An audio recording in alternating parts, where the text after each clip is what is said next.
Salam sejahtera semua. Sahmura, terima kasih ya sudah mengundang saya untuk berbagi pengalaman bagi banyak orang tua yang memiliki anak-anak istimewa jenis Down Syndrome.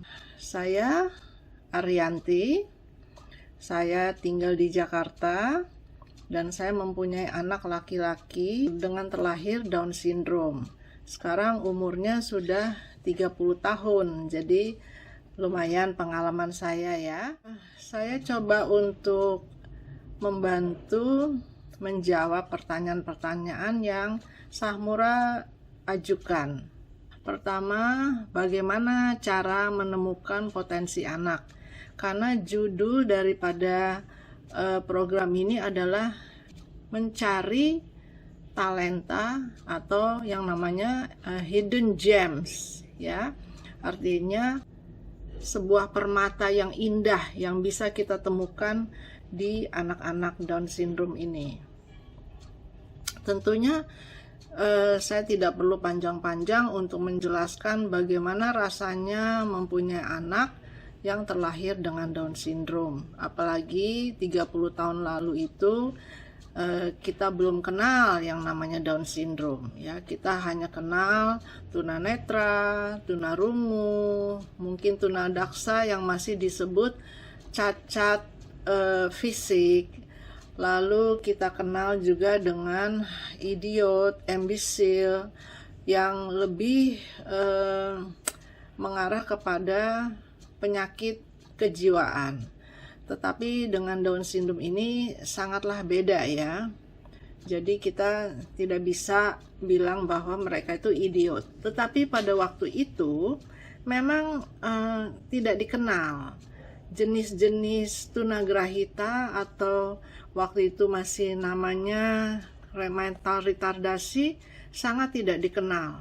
Jadi mau nggak mau kita memang mengakui bahwa stigma negatif itu sangat berat yang kami rasakan ya, karena kami belum tahu anak ini apa, bagaimana penanganannya, harapan-harapan kami itu apa.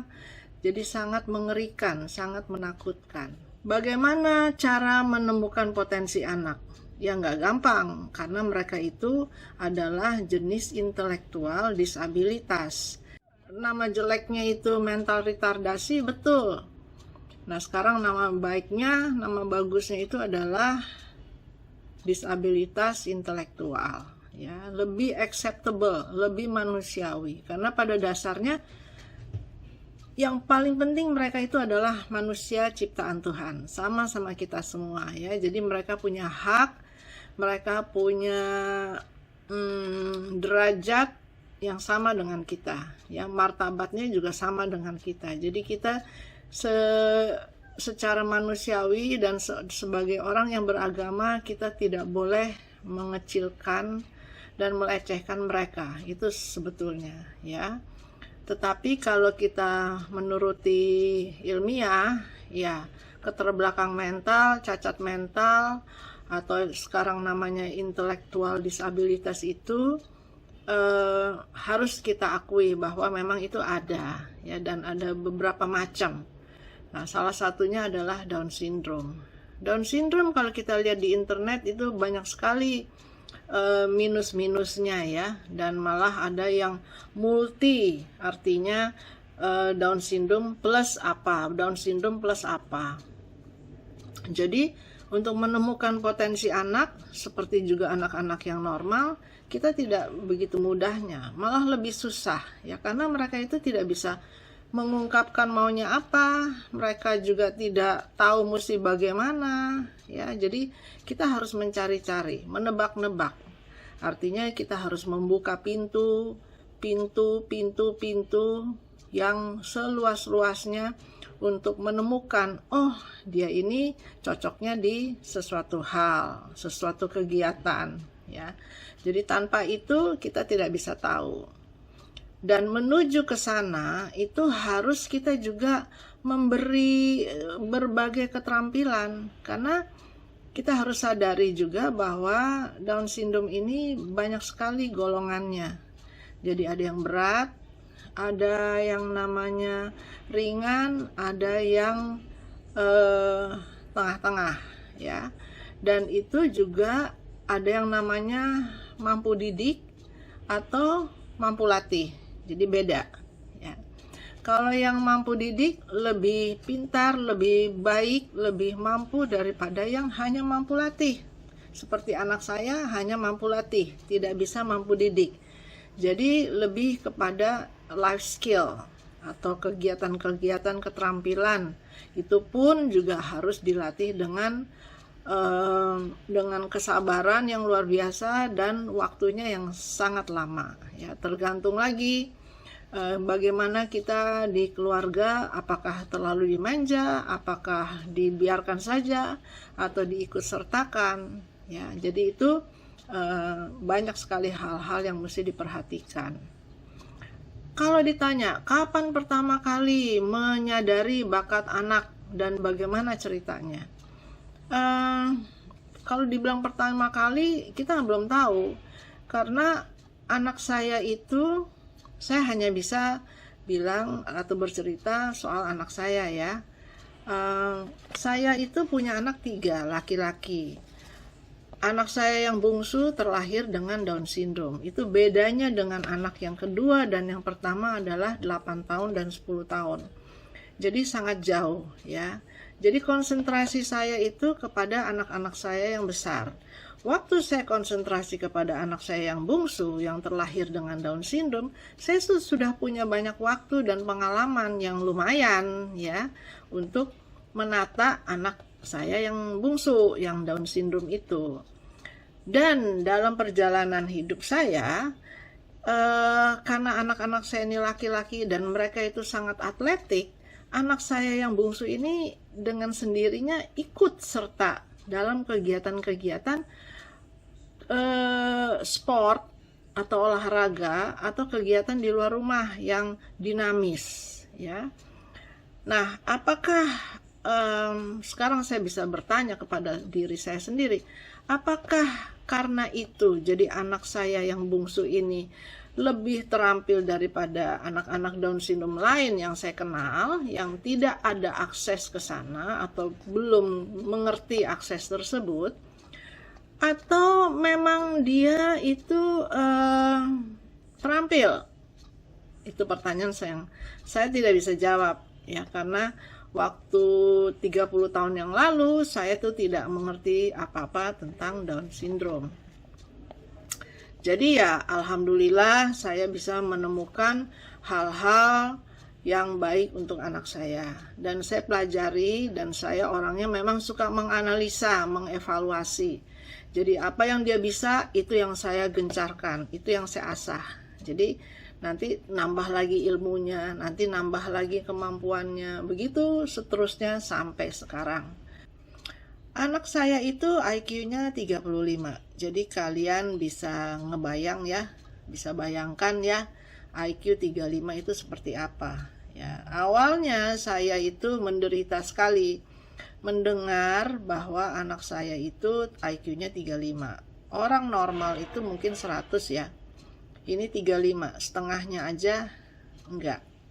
Waktu itu dia umur 4 tahun ya. Waduh, nggak tahu saya mesti bagaimana. Saya suka ribut sama dokter, saya suka berantem sama dokter hanya untuk masalah IQ, karena saya nggak terbayang orang manusia itu punya IQ 35 itu seperti apa. Dan itu salah satunya adalah anak saya, bayangin gitu ya. Jadi saya sebagai seorang ibu nggak tahu putus asa atau marah ya, atau bagaimana saya harus menghadapi emosi saya sendiri, perasaan saya sendiri gitu, bahwa anak saya ini apa, anak saya ini apa sih. Tuhan, kembali lagi kepada Tuhan ya, maunya apa, saya nggak ngerti. Amanah ini apa, nggak ngerti saya. Itu 30 tahun yang lalu sampai sekarang kadang-kadang saya masih berpikir, apakah anak saya ini menjadi role model?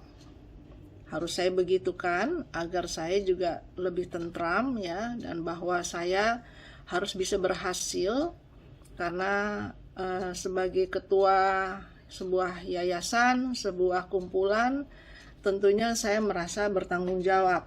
Ya, kalau anak saya itu bisa dijadikan role model dengan IQ yang begitu rendah, alangkah baiknya, bahwa ini adalah suatu mukjizat Tuhan. Yang sudah kita temukan adalah banyak hal, karena dia memang anaknya periang dan dinamis dan suka kepada kegiatan-kegiatan dinamis, maka pilihannya adalah yang dinamis-dinamis ya. Misalnya tari tradisional, terus main musik dia juga bisa kita arahkan ke sana. Angklung itu satu team effort, teamwork ya, yang tidak mudah. Saya mendirikan ISDI, satu pusat pelatihan dari tahun 2009. Saya ketua ISDI dari tahun 1999. Jadi 21 tahun kami berdiri, dan pusat pelatihan yang kita sebut atau beri nama Center of Hope ISDI dari 2009.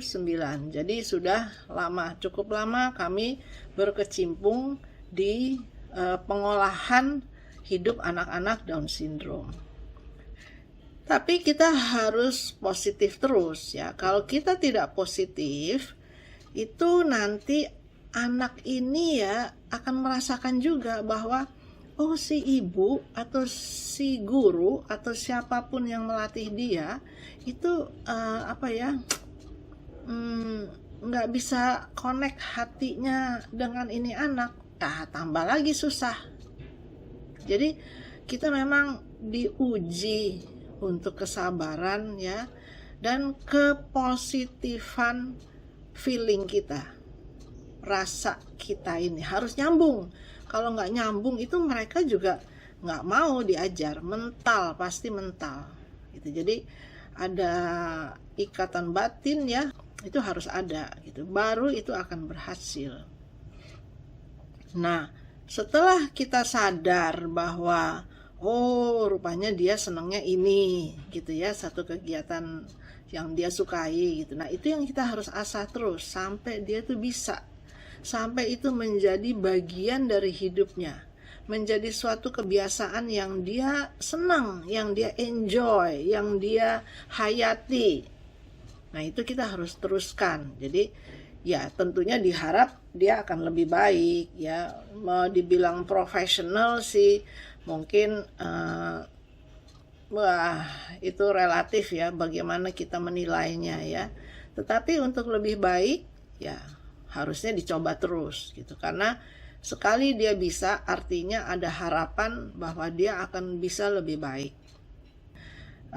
Saya akan kirim cuplikan-cuplikan sederhana atau kalau saya bilang sangat membanggakan. Sekarang saya juga masih seperti mimpi ya, nggak tahu itu kok saya bisa gitu, melalui ini semua saya bisa. Dan anak saya itu puji Tuhan dia mau ya diatur, dia mau nurut sampai dia ini berhasil.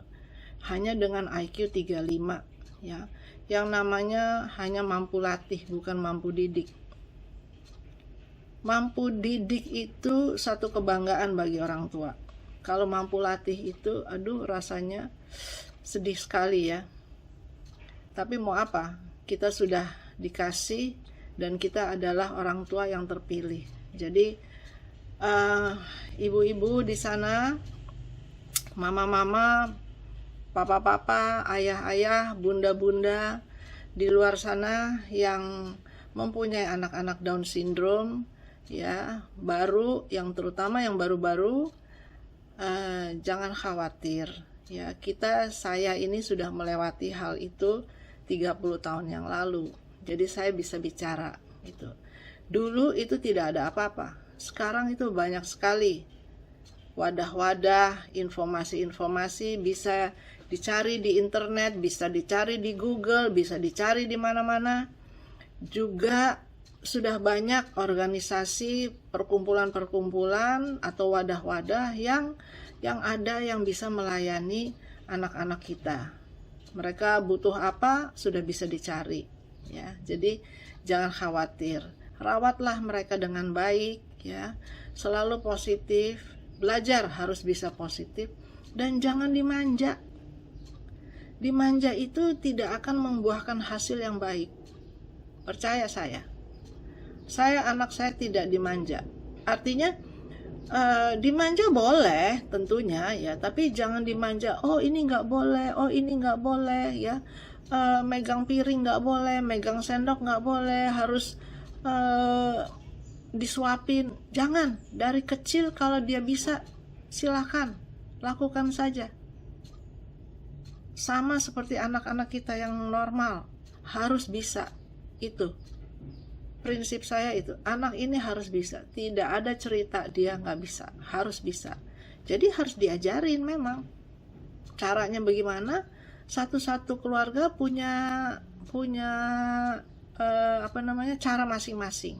Karena cara saya belum tentu cocok dengan cara bunda-bunda di luar sana, ya. Cara saya begini mungkin tidak cocok gitu.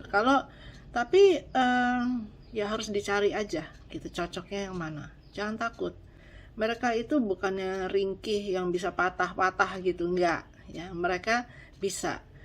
Lebih cepat diajari itu lebih baik, karena nangkepnya tuh lama sekali gitu. Jadi jangan sampai terlambat, yang udah nanti akan susah sendiri. Oke.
dengan kita mempunyai anak-anak yang macam-macam ragamnya, kemampuannya, kepinterannya atau IQ-nya, kami bisa sekarang itu tampil di muka presiden, petinggi-petinggi negara, ya, acara-acara yang luar biasa maupun yang juga sederhana. Jadi kita sangat bersyukur bahwa kita sukses dalam hal itu. Angklung kita berdiri tahun 2006 Januari. Jadi sudah berapa tahun itu? Lama sekali ya. Waktu awalnya 1 tahun kita baru bisa memainkan 1 lagu. 1 tahun 1 lagu, ya. Sekarang cukup 2 minggu atau 2 kali pelatihan sudah cukup. Jadi perjalanannya sangat lama, sangat harus menjadi sabar, ya. Gurunya juga gitu. Jadi setengah mati kita bekerja untuk menanamkan dan mendidik dan melatih anak-anak ini, ya.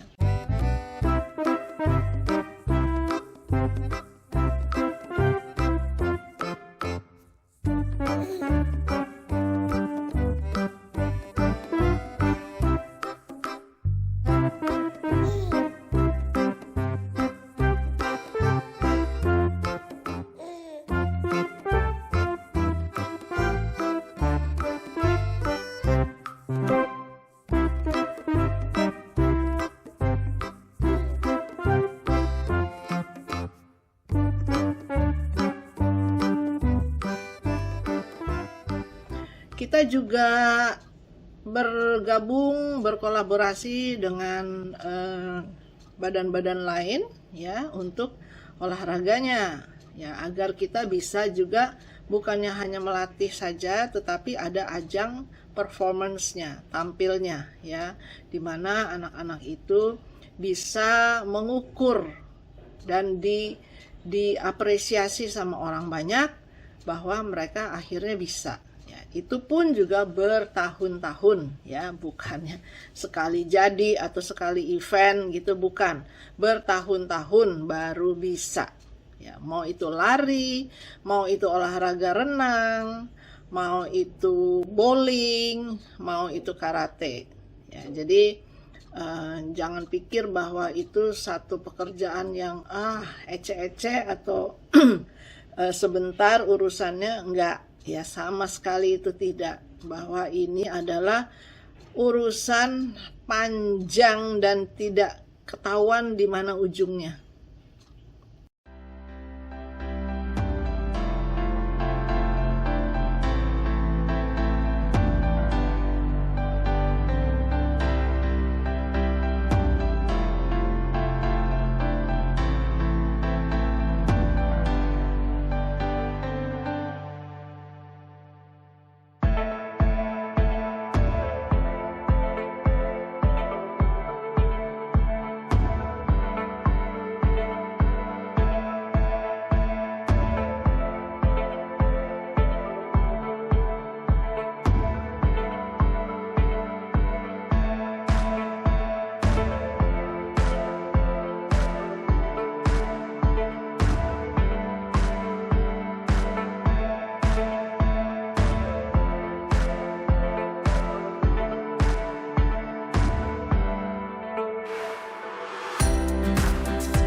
Ini memang betul-betul yang dinamakan anugerah, ya.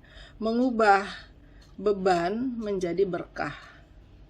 Mengubah suatu kehidupan yang sangat negatif menjadi positif, ya. Memberikan satu kehidupan kepada anak yang sudah dicela, yang sudah dilecehkan, yang sudah dianggap tidak bisa apa-apa, ya. Mengubah mindset orang tua juga supaya menerima walaupun perjuangannya sangat berat, ya. Kalau anak saya bisa, kenapa anak orang lain nggak bisa? Pasti harus bisa. Tergantung kita menyikapinya bagaimana. Saya rasa begitu, ya. Ya, sayangilah anak-anak ini karena mereka itu hidupnya bisa menjadi berkah bagi kita semua. Mereka anak surga, ya. Dan yakin bahwa mereka itu sangat membahagiakan kita semua.